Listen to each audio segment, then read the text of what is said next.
First ചാപ്റ്ററിലെ ഏറ്റവും important ആയിട്ടുള്ള coulombs ലോനെ കുറിച്ചിട്ടാണ് നമ്മൾ പറയുന്നത്.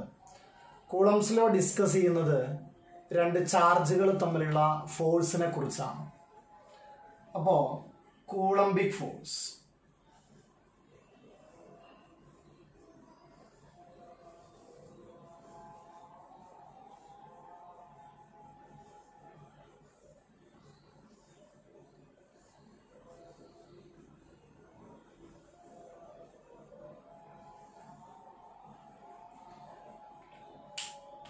ഗ്രാവിറ്റേഷണൽ ഫോഴ്സ് നമ്മൾ ഗ്രാവിറ്റേഷൻ എന്ന ചാപ്റ്ററിൽ കണ്ട പോലെ തന്നെയാണ് ഇവിടെയും വരുന്നത്.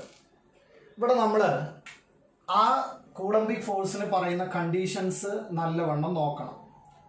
രണ്ട് പോയിന്റ് ചാർജുകളുടെ കേസാണ് പറയുന്നത്.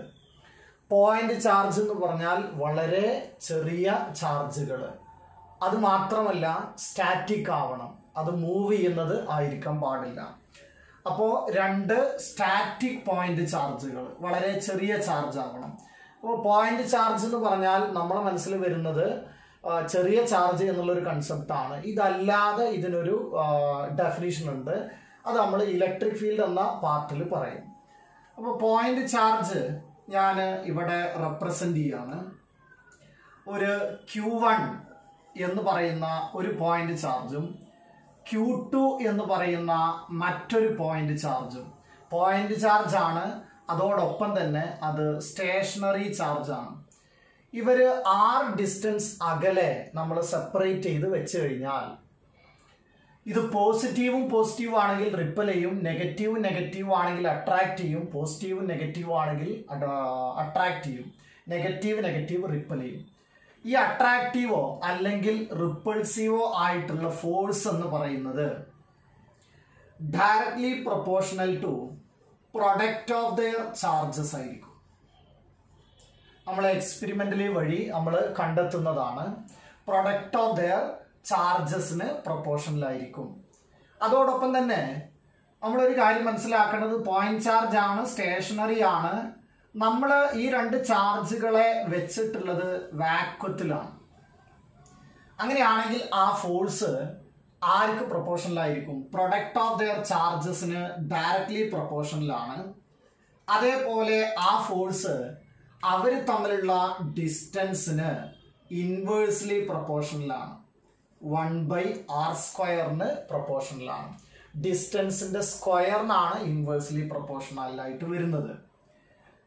അങ്ങനെയാണെങ്കിൽ ഇത് നമ്മൾ കമ്പൈൻ ചെയ്തിട്ട് എഴുതുമ്പോൾ F directly proportional to Q1 Q2 divided by r² എന്ന് എഴുതാൻ പറ്റും. ഇനി ഇത് ഒരു ഇക്വേഷൻ ആയിട്ട് വരുമ്പോൾ അവിടെ ഒരു കോൺസ്റ്റന്റ് വരണം. ആ കോൺസ്റ്റന്റ് ഇതാണ്. കോൺസ്റ്റന്റ് വന്നിട്ടുള്ള ഇക്വേഷൻ വരിക F equal to constant 1/4πε0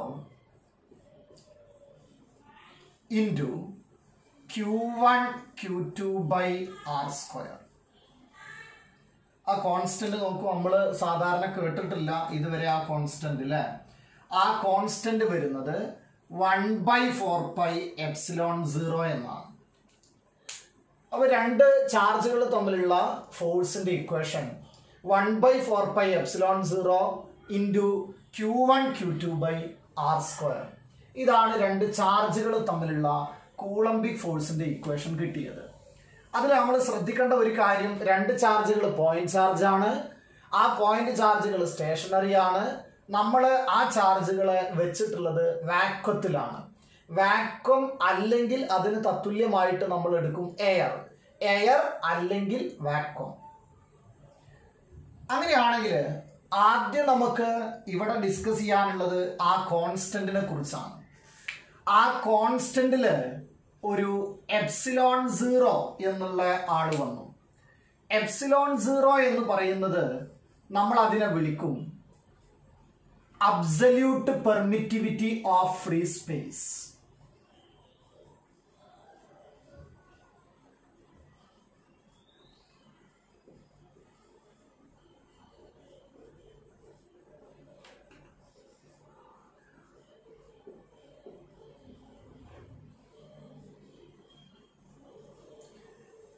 free space എന്ന് പറഞ്ഞാൽ വാക്വം.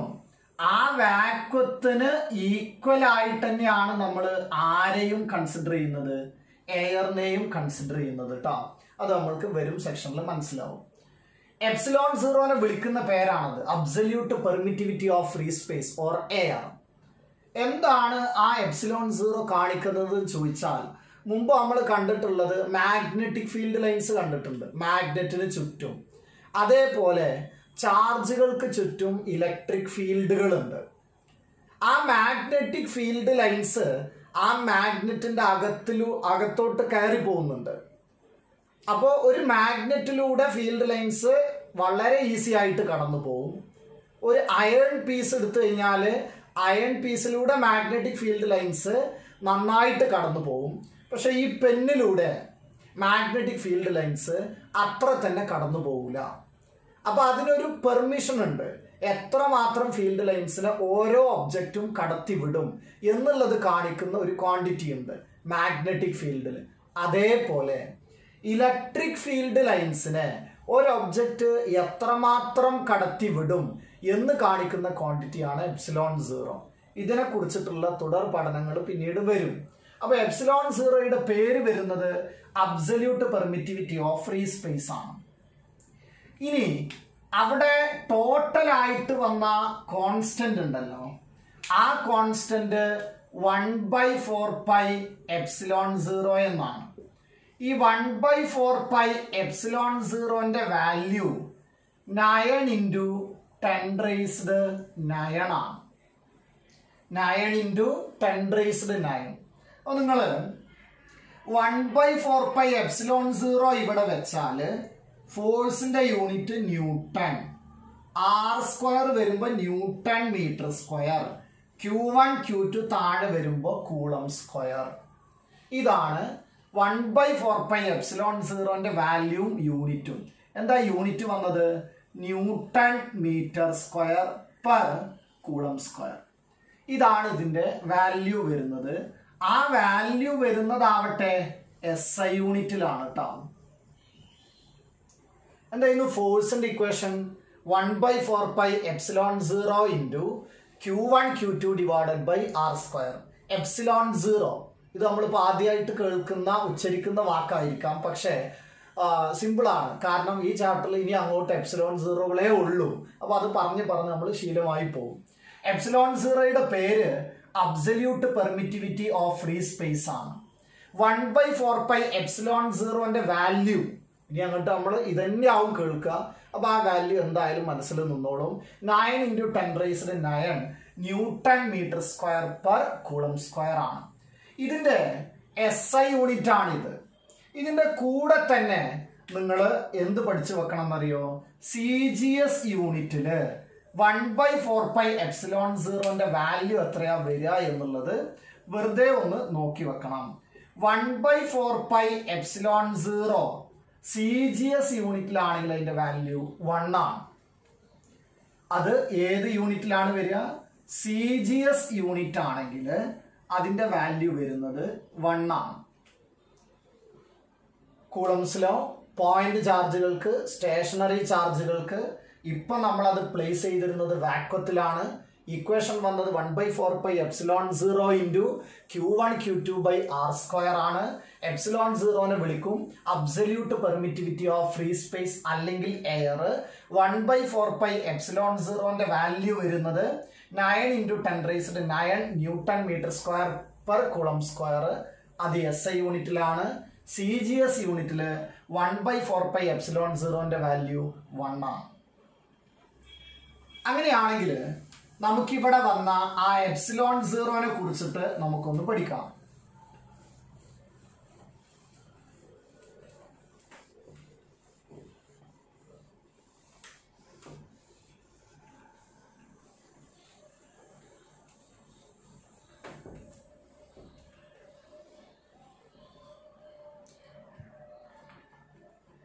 പെർമിറ്റിവിറ്റിയാണ് എപ്സിലോൺ സീറോ എന്ന് പറയുന്നത്. പെർമിറ്റിവിറ്റി ഓഫ് ഫ്രീ സ്പേസ് ആണെങ്കിലാണ് എപ്സിലോൺ സീറോ എന്ന് എഴുതുന്നത്.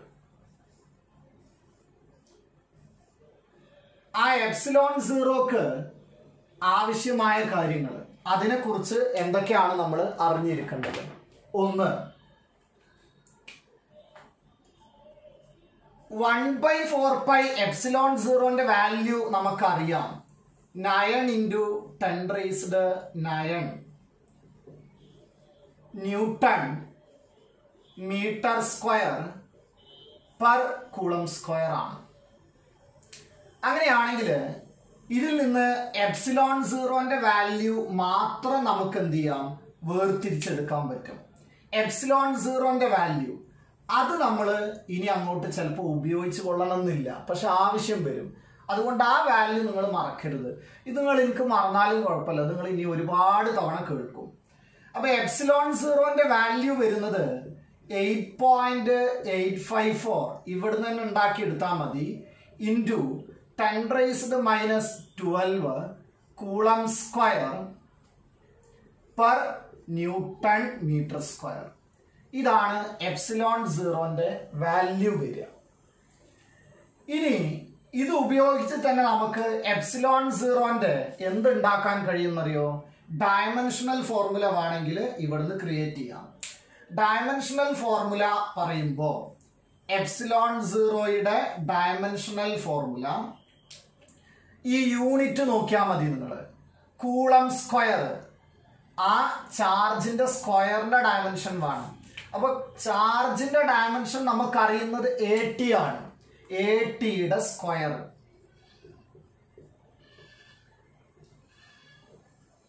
ഡിവൈഡഡ് ബൈ ന്യൂട്ടൺ എന്ന് പറഞ്ഞാൽ ഫോഴ്സ് ആണ്. ഫോഴ്സിന്റെ ഡയമെൻഷൻ വരുന്നത് mL⁻⁻2 എന്നാണ്. ഇൻറ്റു മീറ്റർ സ്ക്വയർ ആണെങ്കിൽ അതാരാ? L സ്ക്വയർ ആണ്. അപ്പൊ നമ്മൾക്ക് ഡയമെൻഷൻ കിട്ടുകയായി. ഡയമെൻഷൻ കിട്ടുമ്പോൾ ഓരോന്ന് നോക്കിയാൽ m മുകളിൽ വരും, m⁻⁻1. ഇനി അതേപോലെ ഈ t⁻⁻2 മുകളിൽ വരുമ്പോൾ t⁻2 മുകളിലുണ്ട്, അപ്പൊ t⁻⁴ ആവും. അതിന് പുറമെ എല്ലും L സ്ക്വയറും കൂടെ L⁻⁻3 ആവും. അതേപോലെ t മുകളിൽ വരുമ്പോൾ t⁻⁴ ആണ്. a ഇവിടെ ഉണ്ട്, അത് വരിക a സ്ക്വയർ ആണ്. ഇതാണ് എപ്സിലോൺ സീറോയുടെ ഡയമെൻഷൻസ് വരിക. അപ്പൊ എപ്സിലോൺ സീറോന്റെ വാല്യൂ കിട്ടി. 1/4π എപ്സിലോൺ സീറോന്റെ വാല്യൂ അറിയാം, യൂണിറ്റ് അറിയാം, ഡയമെൻഷണൽ ഫോർമുല അറിയാം. ഇപ്പോ കൂളംബിക് ഫോഴ്സിന്റെ ഇക്വേഷനും എപ്സിലോൺ സീറോയും കഴിഞ്ഞു. ഇനി നമുക്ക് ഈ ചാർജുകൾ നമ്മൾ ആദ്യം പ്ലേസ് ചെയ്തത് വാക്വത്തിലാണ്. ഇത് മാറിയിട്ട് നമ്മൾ ഏതെങ്കിലും ഒരു മീഡിയത്തിലാണ് പ്ലേസ് ചെയ്തതെങ്കിൽ അപ്പൊ എന്താണ് ഫോഴ്സിന്റെ ഇക്വേഷൻ വരിക എന്ന് നോക്കാം. അപ്പൊ മീഡിയം എന്ന് പറഞ്ഞാൽ നമ്മൾ എന്ത് ചെയ്തു? വാട്ടറിൽ കൊണ്ടുപോയി വെച്ചു എന്ന് കരുതുക, അല്ലെങ്കിൽ വേറെ ഏതെങ്കിലും ഒരു മീഡിയത്തിൽ. അങ്ങനെ മീഡിയം വന്നു കഴിഞ്ഞാൽ ഫോഴ്സിന്റെ ഇക്വേഷൻ ആണ് നമ്മൾ ഡിസ്കസ് ചെയ്യുന്നത്.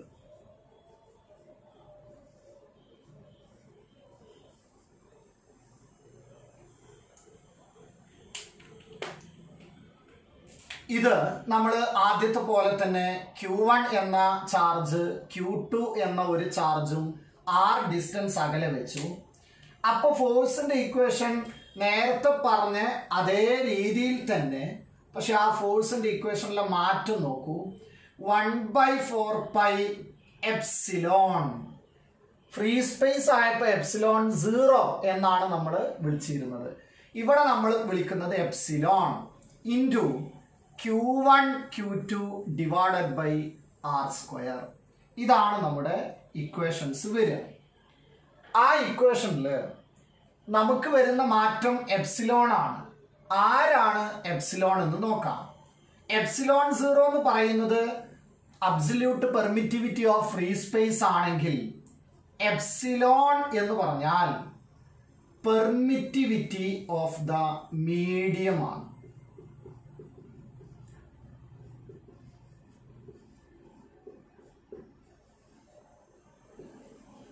എപ്സിലോണിനെ വിളിക്കുക പെർമിറ്റിവിറ്റി ഓഫ് ദ മീഡിയം. പക്ഷെ ഈ എപ്സിലോൺ ഈക്വൽ ടു ആരാണെന്നറിയോ? Epsilon equal to epsilon 0 epsilon R, അല്ലെങ്കിൽ എപ്സിലോൺ 0 ഇൻറ്റു കെ എന്നെഴുതും. എപ്സിലോൺ 0 ആരാണെന്ന് നമുക്കറിയാം. എപ്സിലോൺ ആർ എന്ന് പറയുന്നത് relative permittivity of the medium ആണ്. അല്ലെങ്കിൽ നമ്മൾ അതിന് മറ്റൊരു സിമ്പൽ കൊടുക്കും, കെ. രണ്ടും ഒന്ന് തന്നെയാണ്. അതിന് മറ്റൊരു പേരും വിളിക്കും, ഡൈ ഇലക്ട്രിക് കോൺസ്റ്റന്റ് എന്ന്. അപ്പോൾ നമ്മൾ കണ്ട ഇക്വേഷനിൽ ഒരു എപ്സിലോൺ ആർ വന്നു. എപ്സിലോൺ ആർ അല്ലെങ്കിൽ അതിന് നമ്മൾ കെ എന്ന് കാണും ചിലപ്പോൾ. എപ്സിലോൺ ആർ അല്ലെങ്കിൽ കെ ആരാണത്? Relative permittivity.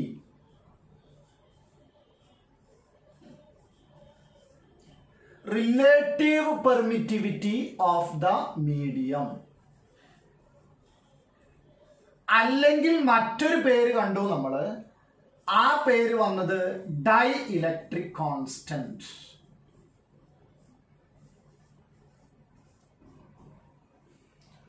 ഇതാണ് എപ്സിലോൺ ആർ അല്ലെങ്കിൽ കെയുടെ പേര് വരുന്നത്. അപ്പൊ മീഡിയത്തിലാണെങ്കിൽ എങ്ങനെയാണ് ഫോഴ്സ് വരിക, അല്ലെങ്കിൽ വാക്വത്തിലാണെങ്കിൽ എങ്ങനെയാണ് ഫോഴ്സ് വരിക? ഇവിടെയാണ് മാറ്റം വരുന്നത്. വാക്വത്തിലാണെങ്കിൽ എപ്സിലോൺ 0, മീഡിയത്തിലാണെങ്കിൽ epsilon. Epsilon equal to epsilon 0 epsilon R ആണ്. ഇനി നമ്മൾ ശ്രദ്ധിക്കേണ്ടത്, എപ്സിലോൺ എന്ന് പറയുന്ന ആള്, ഇയാളുടെ യൂണിറ്റ്, ഡയമെൻഷണൽ ഫോർമുല, ഇതൊക്കെ എപ്സിലോൺ 0ക്ക് സെയിം ആണ്. എപ്സിലോൺ എന്ന് പറയുന്ന ആളുടെ ഡയമെൻഷണൽ ഫോർമുല, യൂണിറ്റ് ഒക്കെ എപ്സിലോൺ 0ക്ക് സെയിം ആണ്. വാല്യൂ സെയിം അല്ല. പക്ഷേ എപ്സിലോൺ ആറ് അല്ലെങ്കിൽ കെ എന്ന് വിളിക്കാം. അതെന്ന് പറയുന്നത് എപ്സിലോൺ ഡിവൈഡഡ് ബൈ എപ്സിലോൺ 0 ആണ്. ഇതിന് യൂണിറ്റ് ഇല്ല, യൂണിറ്റ്ലെസ് ആണ്. അതേപോലെ തന്നെ ഡയമെൻഷൻലെസ് ആണ്.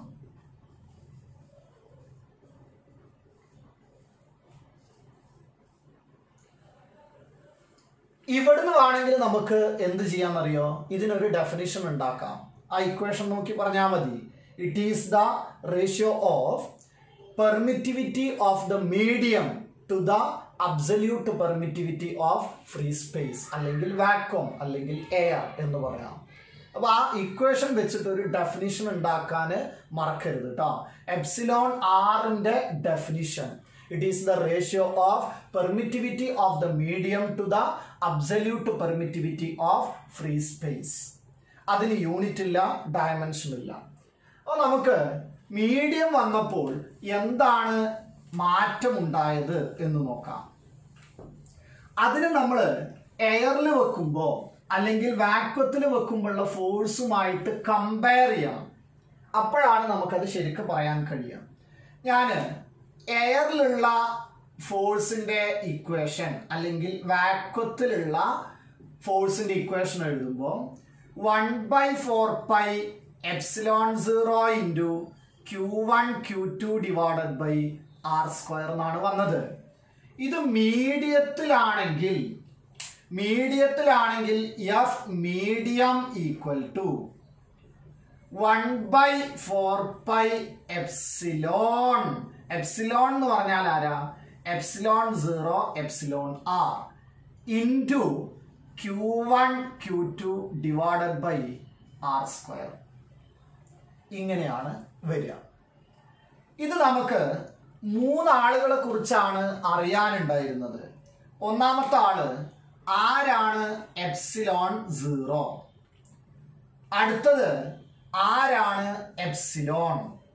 അടുത്ത ആള് എപ്സിലോൺ ആർ അല്ലെങ്കിൽ കെ.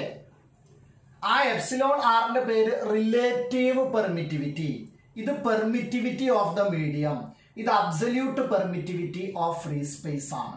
ഇതിന് മറ്റൊരു പേരും കൂടെ ഉണ്ടല്ലോ, ഡൈഇലക്ട്രിക് കോൺസ്റ്റന്റ്.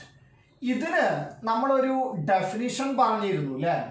ആ ഡെഫിനിഷനുമായി ബന്ധപ്പെട്ട ഇക്വേഷൻ പറയുമ്പോൾ എപ്സിലോൺ ഈക്വൽ ടു എന്ത് എഴുതാം? Epsilon equal to epsilon 0 epsilon R, അല്ലെങ്കിൽ epsilon R equal to epsilon divided by epsilon 0. ഇതിനെ വേണമെങ്കിൽ കെ എന്നും വിളിക്കാം. ഇതിന്റെ ഡെഫിനിഷൻ പറയുമ്പോൾ it is the ratio of permittivity of the medium to the absolute permittivity of free space ആണ്. ഇനി നമുക്ക് ഇതാണ് എയറിലുള്ള ഇക്വേഷൻ അല്ലെങ്കിൽ വാക്വം, ഇതാണ് മീഡിയത്തിലുള്ള ഇക്വേഷൻ വരുന്നത്. നമുക്ക് ഈ എപ്സിലോൺ ആറിന്റെ ചില വാല്യൂകൾ നോക്കാം. കെ ഡൈഇലക്ട്രിക് കോൺസ്റ്റന്റ്, ഇതിന്റെ വാല്യൂ ഓരോ മീഡിയത്തിനും എത്രയാണ് വരുന്നതെന്ന് നോക്കാം. ആദ്യം എയറിനെ സംബന്ധിച്ചിടത്തോളം എയർ ആണെങ്കിൽ അല്ലെങ്കിൽ വാക്വം ആണെങ്കിൽ എപ്സിലോൺ ആർ എന്ന് പറയുമ്പോൾ എപ്സിലോൺ ഡിവൈഡഡ് ബൈ എപ്സിലോൺ 0 അല്ലേ? അത് ശരിക്ക് എപ്സിലോൺ 0 ഡിവൈഡഡ് ബൈ എപ്സിലോൺ 0 എന്ന് പറഞ്ഞാൽ എത്രയാ? 1 ആണ്. അപ്പൊ എയറിന്റെ എപ്സിലോൺ ആർ വരുന്നത് 1 ആണ്. ഇനി നമ്മൾ നിർബന്ധമായും എപ്പോഴും അറിഞ്ഞിരിക്കേണ്ടതാണ് മെറ്റലുകളുടെ എപ്സിലോൺ ആർ. മെറ്റലിന്റെ എപ്സിലോൺ ആർ എന്ന് പറയുന്നത് ഇൻഫിനിറ്റി ആണ്.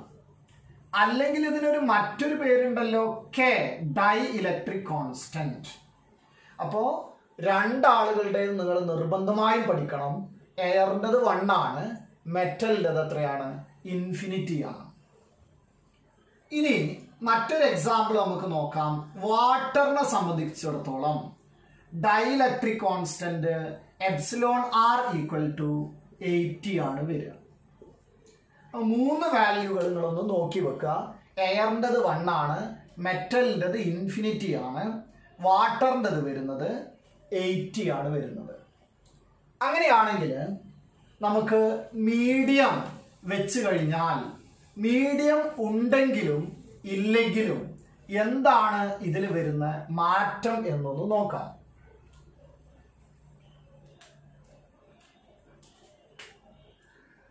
നമ്മൾ എയറിൽ വെച്ചിരുന്ന സമയത്ത് ഇക്വേഷൻ വന്നത് 1/4 pi epsilon 0 into Q1 Q2 divided by r square ആണ്. ഇത് മീഡിയം ആണെങ്കിൽ F medium equal to 1/4 pi epsilon 0 epsilon r into Q1 Q2 divided by r square എന്നാണ് വരിക. ഇത് നമ്മൾ ഡിവൈഡ് ചെയ്താൽ നമുക്ക് കിട്ടുന്ന ആൻസർ ഇതായിരിക്കും. എല്ലാം കട്ട് ചെയ്ത് പോയിട്ട് നോക്കൂ, ഈ എപ്സിലോൺ ആർ മുകളിൽ വരും, ബാക്കിയൊക്കെ കട്ട് ചെയ്ത് പോകും.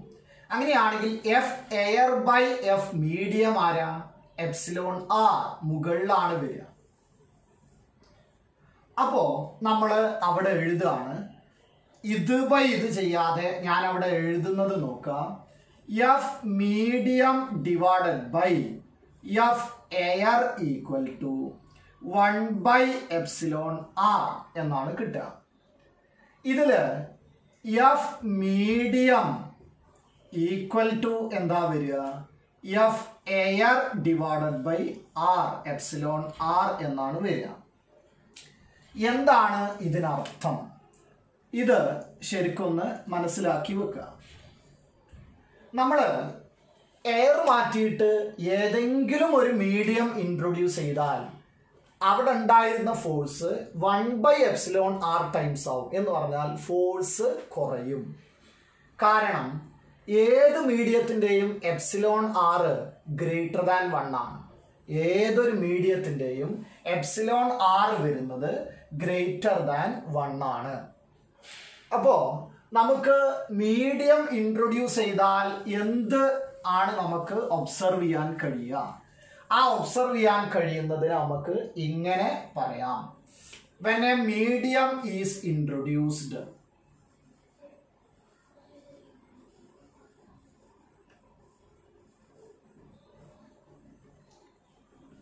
ഒരു മീഡിയം നമ്മൾ ഇൻട്രൊഡ്യൂസ് ചെയ്ത് കഴിഞ്ഞാൽ force decreases to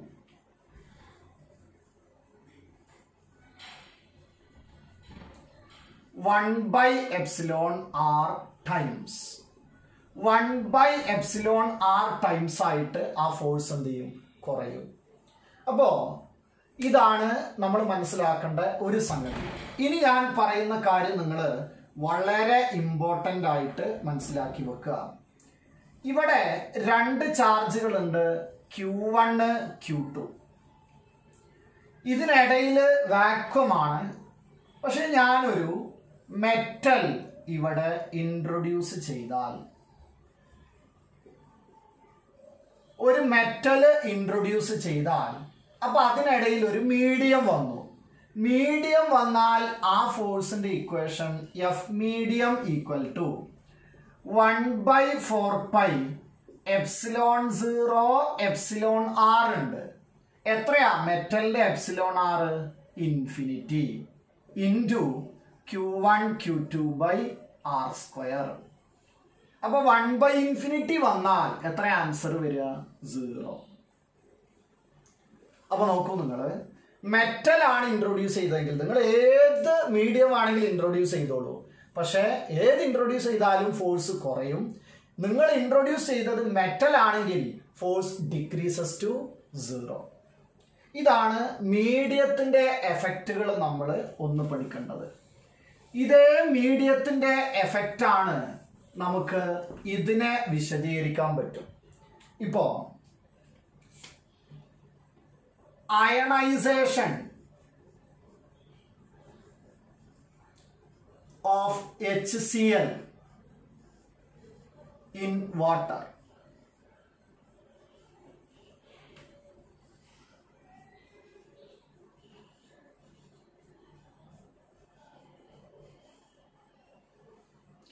നമ്മൾ വാട്ടറിൽ HCl-നെ വെച്ച് കഴിഞ്ഞാൽ എന്താണ് സംഭവിക്കുക? അതിനു മുമ്പ് വാട്ടറിൽ അല്ലാതെ നമുക്ക് HCl-നെ ഒന്ന് പ്ലേസ് ചെയ്ത് നോക്കാം. ഇപ്പൊ ഇത് എയറിലാണെങ്കിൽ ഇത് H+ഉം ഇത് Cl- ആണ്. ഇവരെ ഇടയിലുള്ള ഫോഴ്സ് എന്ന് പറയുന്നത് F എയർ ആണ്. ഇനി ഇതിനിടയിൽ നമ്മളൊരു മീഡിയം ഇൻട്രൊഡ്യൂസ് ചെയ്താൽ എന്ന് പറഞ്ഞാൽ വാട്ടർ ആണ്. വാട്ടറിന്റെ എപ്സിലോൺ ആർ എത്രയാ? 80 ആണ്. അപ്പോൾ ഇവിടെയുള്ള ഫോഴ്സ് എന്ന് പറയുന്നത് എഫ് മീഡിയം ആണ്. എഫ് മീഡിയം എന്നുള്ളത് F air divided by epsilon r. അത് 80 ആണല്ലോ. അപ്പോ ഫോഴ്സ് എന്ത് ചെയ്തു? കുറഞ്ഞു. അപ്പൊ ഇത് ഒറ്റ ഒരു ബ്ലോക്ക് ആയിട്ട് നിൽക്കില്ല, അത് രണ്ടായിട്ട് മാറും. എന്ന് പറഞ്ഞാൽ അത് ഡിസോൾവ് ചെയ്യും. ഡിസോൾവ് ചെയ്തിട്ട് വാട്ടറിൽ H+ഉം Cl- ആയിട്ട് അയോൺസ് ആയിട്ടാണ് വാട്ടറിൽ നിൽക്കുന്നുണ്ടാവുക.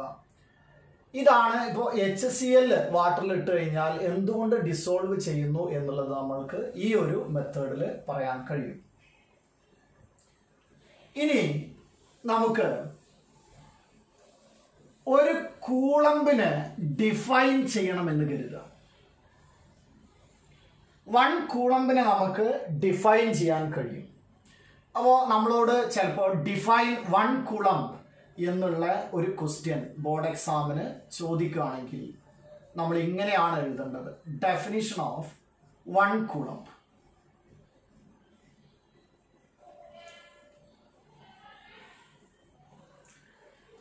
ആദ്യം ഞാൻ 2 ചാർജുകളെ എയറിൽ പ്ലേസ് ചെയ്തു എന്ന് കരുതുക. അങ്ങനെയാണെങ്കിൽ ഇക്വേഷൻ എന്താ വരിക? 1/4π epsilon 0 into Q1 Q2 divided by r². ഞാൻ Q1 Q2 എന്ന് എഴുതാതെ Q എന്നാണ് അവിടെ എഴുതിയത്. അപ്പോൾ ഞാൻ 2 ചാർജുകൾ എടുത്തു. രണ്ടും ഈക്വൽ ചാർജുകളാണ്. ആ ചാർജുകളെ പ്ലേസ് ചെയ്തത് എവിടെയാണ്?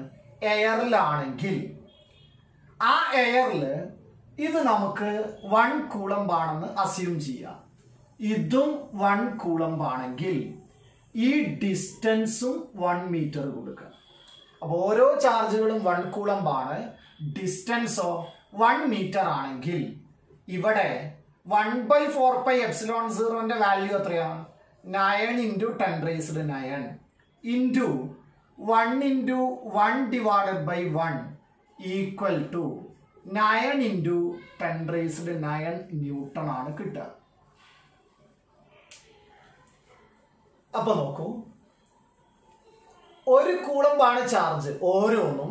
അവരുടെ ഡിസ്റ്റൻസ് 1 മീറ്ററുമാണെങ്കിൽ അവരുടെ ഫോഴ്സ് 9 × 10⁹ ന്യൂട്ടൺ ആവും. ഇത് നേരെ തിരിച്ചു പറഞ്ഞാൽ മതി. നേരെ തിരിച്ചു പറയാന്ന് പറഞ്ഞാൽ 2 equal charges separated by 1 metre in എയറിൽ ഇവർക്ക് അനുഭവപ്പെടുന്ന ഫോഴ്സ് 9 × 10⁹ ന്യൂട്ടൺ ആണെങ്കിൽ ഈ ഓരോ ചാർജുകളും എത്രയായിരിക്കും? 1 കൂളംബ് ആയിരിക്കും. അപ്പോൾ നമ്മൾ ഇതിൻ്റെ ഡെഫിനിഷൻ ഒന്ന് നിങ്ങൾ പഠിച്ചു വെക്കുക തന്നെ വേണം. If 2 equal charges separated by 1 meter in air experiences an electrostatic force of 9 × 10⁹ Newton, then each charge is 1 coulomb. അപ്പോൾ അത് ഡിഫൈൻ ചെയ്യാൻ പഠിക്കുക. എങ്ങനെയാണ് നമ്മൾ പറഞ്ഞത്? If electrostatic force between 2 equal charges separated by 1 meter in air is 9 × 10⁹ Newton, then each charge corresponds to 1 coulomb. ഇങ്ങനെയാണ് നമ്മൾ 1 കൂളംബിന്റെ definition പറയുക. അപ്പോൾ ഈ കാര്യവും വളരെ വൃത്തിയായിട്ട് നോക്കണം കേട്ടോ.